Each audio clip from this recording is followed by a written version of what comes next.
పుష్ప 2కి ఉపశమనం, అరెస్టైన నటుడు సెట్కు తిరిగి వచ్చాడు. పుష్ప ది రూల్ చిత్రీకరణ సెట్లో ఉపశమనం మరియు వివాదాలు ఒకేలా కలగలసి ఉన్నాయి.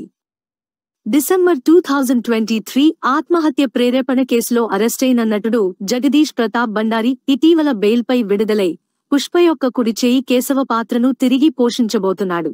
అతని తిరిగి రాక, నటుడి లేకపోవడం వల్ల ఆలస్యం ఎదుర్కొన్న నిర్మాణానికి మలుపు తిప్పింది.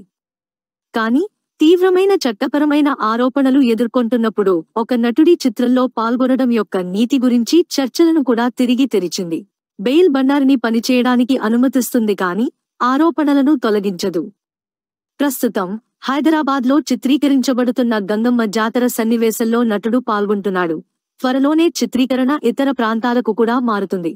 పుష్ప 2 నిర్మాణ సంస్థ జగదీష్కు చట్టపరమైన మద్దతు ఇచ్చిందని, ముఖ్య నటుడు అల్లు అర్జున్తో కలిసి చిత్రీకరణ జరగాల్సిన చిత్రం యొక్క పెద్ద భాగాన్ని అతని సమక్షంలోనే చిత్రీకరించాల్సిన అవసరం ఉన్నందున అతన్ని జైలు నుండి బయటకు తీసుకురావడానికి సహాయం చేసిందని కొన్ని నివేదికలు వస్తున్నాయి. ఇలాంటి మరిన్ని వీడియోలు చూడాలనుకుంటున్నారా?